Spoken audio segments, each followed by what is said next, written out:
जय माता दी। मेरे चैनल में आप सभी का बहुत बहुत स्वागत है। बार बार शरीर में खुजली होती है, जब खुजलाते हैं तो छाले पड़ जाते हैं। कई लोगों के साथ तो ऐसा होता है कि अचानक उनके शरीर के किसी एक अंग में अचानक से जलन सी महसूस होती है और 1 या 2 मिनट के बाद में उनके उसी अंग पर बहुत ज़्यादा खुजली होनी शुरू हो जाती है। वो आपके बॉडी का कोई भी पार्ट हो सकता है, आपका फेस हो सकता है, आपका गला हो सकता है, हाथ पैर या पेट भी हो सकता है। तो जैसे ही आप खुजलाते हैं, आपको खुजलाने में तो जैसे बहुत राहत सी महसूस होती है, लेकिन जैसे जैसे आप खुजलाते जाते हैं मोटे मोटे चकत्ते या छाले बनने शुरू हो जाते हैं। या कभी कभी ऐसा होता है कि बहुत बारीक बारीक अनगिनत दाने से महसूस होते हैं और जब उन दानों को आप छूते हैं तो वो एक बहुत मोटी स्किन जैसा महसूस होता है, जैसे लगता है आपकी स्किन है बहुत मोटी हो गई है। तो ये समस्या होती क्यों है और इससे हम निजात कैसे पाएंगे? एक चीज और आपको बता दूं कि कुछ लोगों को ये समस्या एक बिल्कुल निश्चित समय पर होती है। जैसे कुछ लोगों को समस्या होती है और कुछ समय के बाद, यानी कि जैसे मान लिया अभी एकदम से आपके शरीर में खुजली हुई, दाने छाले या चकत्ते से पड़ गए, उसके 5-10 मिनट के बाद में ये पित्ती अपने आप शांत हो जाती है और 4-6 महीने तक वापस नहीं आती। लेकिन कई लोगों के साथ में दिक्कत ये होती है कि मान लिया आज शाम को 5 बजे आपके बॉडी के ऊपर पित्ती उछल गई। जो इस लक्षण के साथ में दाने छाले उभरते हैं, इनको पित्ती उछलना बोलते हैं। तो कुछ लोगों के साथ में दिक्कत है कि यदि आज 5 या 5:30 बजे शाम को पित्ती उनके बॉडी के ऊपर उछली है तो अगले दिन ठीक उसी समय उनको एकदम से जलन और खुजली महसूस होगी और ज्यों वो खुजलाएंगे बस वो पित्ती उछल जाएगी। और ये कई लोगों के साथ में लगातार होना शुरू हो जाता है, यानी कि प्रतिदिन एक निश्चित समय पर एक रूटीन के तौर पे होने लगता है। ये सबसे बड़ी समस्या है। तो इससे हम कैसे निजात पाएंगे? किन चीज़ों से हमें परहेज करना है, किन चीज़ों से दूरी बनानी है, किन चीज़ों को हमें अपने आप में रखना है,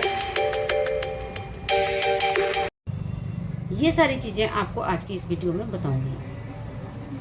यदि आपके बॉडी के ऊपर इस तरह के लक्षण दिखने लगे हैं या इस तरह की समस्या आने लग गई है तो आप सबसे पहले अपने खान पान में सुधार कर लीजिए।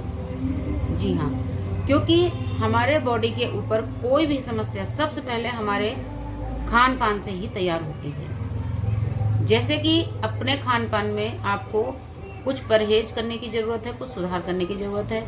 यदि आप बहुत ज़्यादा तला भुना खाना खाते हैं तो आपको नहीं खाना है।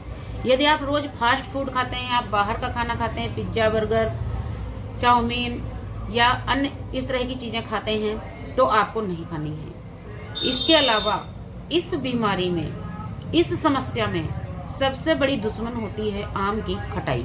जी हाँ, जिन लोगों को खट्टी चीज़ें बहुत पसंद हैं, अगर आपको बिना खट्टा अच्छा नहीं लगता, आप नींबू खा सकते हैं, आप आंवला खा सकते हैं, लेकिन आम वाली खटाई यानी जो कच्चे आम की खटाई होती है, अम्बिया की खटाई जो होती है, वो आपको नहीं खानी है। क्योंकि अम्बिया की खटाई इस तरह की बीमारी को और ज़्यादा बढ़ाती है, इसलिए आपको नहीं खाना है। फास्ट फूड मैंने पहले ही आपको बता दिया, नहीं खाना है। अपने बॉडी के ऊपर आपको कोई भी स्प्रे नहीं डालना है, यानी कि कुछ लोगों को बहुत ज़्यादा परफ्यूम का शौक होता है और वो सिर्फ परफ्यूम का स्प्रे नहीं करते, पूरे एक तरीके से नहा लेते हैं। तो आपको बिल्कुल परफ्यूम से दूरी बना के रखना है, क्योंकि यदि आप इस तरह की चीज़ें अपने बॉडी के ऊपर इस्तेमाल करेंगे तो भी ये समस्या बढ़ेगी। आप कितना भी इलाज करिएगा वो कम नहीं होगी। तो ये तो हो गए आपके परहेज। अब हमें करना क्या है? तो सबसे पहली चीज, मौसम कैसा भी हो, कोई भी हो, यदि इस तरह की समस्या एकदम से उभरी है तो सबसे पहले कोशिश करें कि एकदम से आप जहां पर पित्ती उभरी है उसको किसी गर्म शॉल या कंबल से लपेट दें। आप देखेंगे 3 से 4 मिनट में पित्ती शांत हो जाएगी।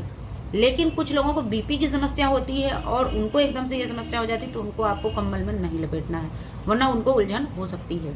तो उनके लिए आपको क्या करना है, तुरंत एक बर्फ का टुकड़ा निकालें, उसको आप एक साफ कपड़े में, पतले कपड़े में लपेटें और प्रभावित अंग पर, यानी जहां जहां आपको ये पित्ती का असर हुआ है, बर्फ से 4 से 5 मिनट तक सिकाई करें। आप देखेंगे सिकाई करते करते ही समस्या आपकी शांत हो गई है। लेकिन ये कोई स्थायी इलाज नहीं है, यानी कि इसको करने से, जैसे बर्फ का आपने इलाज किया, कंबल लपेटा, तो इससे उस समय तुरंत राहत मिल जाएगी, लेकिन दोबारा नहीं होगी ऐसा नहीं है।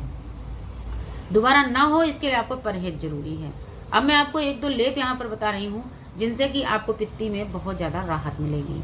सबसे पहले खाने की चीज़ आप समझ लें। आप आंवले का चूर्ण बना के रख लें, यानी कि इस आंवला को सुखा करके घर में कूट पीस कर उसका चूर्ण बना के रख लें, यानी कि एक बिल्कुल पाउडर बना के रख लें। और प्रतिदिन सुबह सुबह आपको इसके अंदर आधा चम्मच शुद्ध देसी घी, इसी के अंदर आधा चम्मच आपको गुड़ का पाउडर या गुड़ मसल के आधा चम्मच डाल लीजिए, और 1 चम्मच आंवला पाउडर। इन चीज़ों को मिक्स करके आपको प्रतिदिन सुबह निहार मुंह खाना है, यानी कि बासी मुंह आपको लेना है, और उसके आधा घंटे बाद तक आपको चाय या पानी कुछ भी नहीं लेना है। प्रतिदिन ऐसा करने से कुछ ही दिनों में आपकी समस्या खत्म हो जाएगी, और यदि आप परहेज करते रहेंगे तो आपको परेशान नहीं करेगी दोबारा। दूसरी चीज़ आपका लेप। लेप में हमें क्या करना है? लेप के लिए आप ले लीजिए 2 चम्मच मुल्तानी मिट्टी का पाउडर। जी हाँ, मुल्तानी मिट्टी हमारी बॉडी के लिए, हमारी स्किन के लिए और इस तरह की समस्याओं के लिए बहुत बेहतर होती है। तो 2 चम्मच आपको मुल्तानी मिट्टी का पाउडर लेना है, और 2 ही चम्मच आपको गेरू का पाउडर लेना है। जी हाँ, गेरू भी टुकड़ों में आती है, एक तरह की ये मिट्टी ही है, ढेले में आती है। किसी भी पंसारी की दुकान पर आप गेरू कह करके मांग लेंगे तो आपको ब्राउन कलर के या रेड कलर के टुकड़े वो दे देगा। तो आपको उसको भी कूट पीस कर उसका पाउडर बना कर रख लेना है। तो 2 चम्मच गेरू पाउडर और 2 चम्मच मुल्तानी मिट्टी का पाउडर आपको पानी के साथ में पेस्ट जैसा तैयार करना है, जैसे आप फेस पैक बनाते हैं, और इसको अपने प्रभावित अंग पर लगाएं और आधा घंटे के बाद में नहा लें। इससे भी आपकी पित्ती में राहत मिलनी शुरू हो जाएगी, लेकिन तुरंत नहीं, कुछ दिन तक आपको ये काम करना होगा, और ये आपको 40 दिन तक रोज करना है। यदि आप परहेज के साथ में इतनी चीज़ें कर लेंगे तो आपको पित्ती जैसी समस्या परेशान नहीं करेगी।